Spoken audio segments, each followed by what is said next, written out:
आजादी आएगी इस वतन की मंजिल में, तभी असली आजादी आएगी इस वतन की मंजिल में। इसी के साथ कार्यक्रम को आगे बढ़ाते हुए CBSE पैटर्न के नाटक आजादी के लिए मैं क्लास 5, 6, 7 के बच्चों को मंच पर आमंत्रित करती हूँ। Haris, Sanskar, Himanshu, Krishna, Ayush Yadav, Manish, Nancy, Shadab, Sadhana, Abhay, Hajra, Prince, Shivam Yadav, Sanskriti, Pratiksha, Vinay, Prince Yadav, please come on the stage from नाटक आजादी। प्रोग्राम है तो देखिए, कॉपीराइट ना दिखाए इसके लिए। और क्या आएगा भी तो क्या करेंगे, डालेंगे और क्या करेंगे।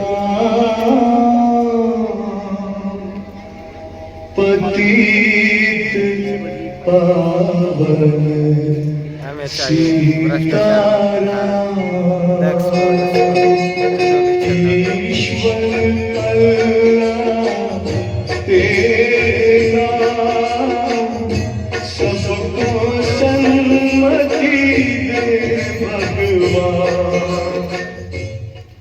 बेटा राम, बेटा राम, राम उठो राम। हाँ हाँ, आप कौन हो? मैं मोहनदास करमचंद गांधी हूँ। मोहनदास करमचंद गांधी अर्थात बाबा महात्मा गांधी। हाँ बेटा, लोग मुझे इसी नाम से ही पहचानते हैं। बेटा इधर आओ, तुम क्यों उदास लग रहे हो? बापू, बात यह है कि कल आजादी का पर्व है और मुझे कल स्कूल में उसके बारे में कुछ बोलना है, इसलिए। उसमें क्या बड़ी बात है, आजादी के बारे में कुछ बोल देना। लेकिन बापू, क्या सच में हम आजाद हुए हैं? तू ऐसा क्यों बोल रहा है? चलिए बापू, मैं आपको कुछ दिखाता हूं। देखिए बापू, उस घर में। मम्मी पापा, मुझ पर थोड़ा रहम करो प्लीज, मुझे आगे पढ़ने दीजिए। मैं आगे पढ़ना चाहती हूँ और डॉक्टर बनना चाहती हूँ। बस बेटा, आपने बहुत पढ़ लिया। हमारे समाज में लड़कियां इतना पढ़े यही बहुत बड़ी बात है। पढ़ना लिखना छोड़ो और अपनी शादी के बारे में सोचो।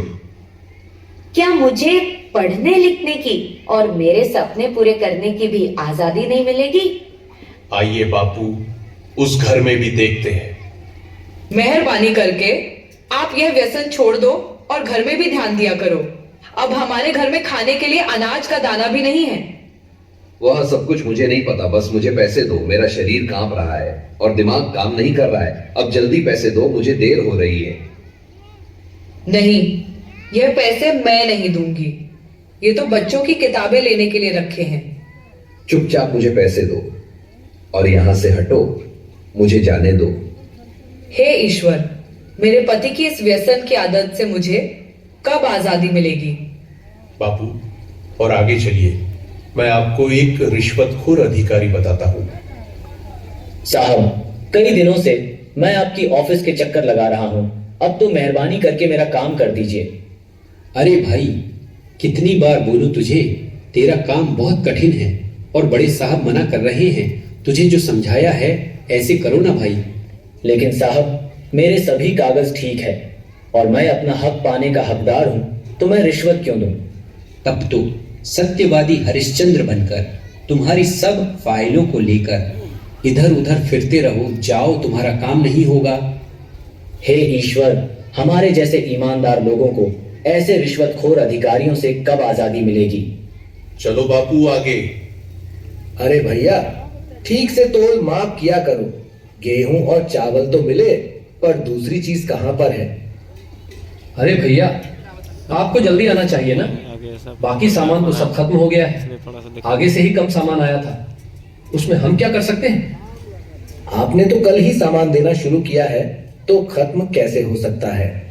अरे यहाँ से निकलो भैया, और लोग भी लाइन में राह देख रहे हैं। आपको जो शिकायत है वह बड़े अधिकारी से जाकर करना। हे भगवान, हम गरीबों को ऐसे अनाज की तस्करी करने वाले लोगों से कब आजादी मिलेगी?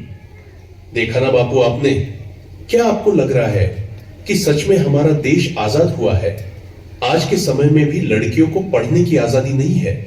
आज के समय में बहुत सारे लोग व्यसन के अधीन होकर अपने घर की जिम्मेदारी को भूल रहे हैं। यहाँ पर सरकारी अधिकारी भी रिश्वत लेकर अपना काम करते हैं। अनाज बेचने वाला भी अनाज की तस्करी करके गरीबों का अधिकार छीन रहे हैं। क्या हम सच में आजाद हुए हैं? हमें देखनी है आजादी हर हाल में, हमें देखनी है, हमें देखनी है आजादी।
बढ़िया बढ़िया बढ़िया।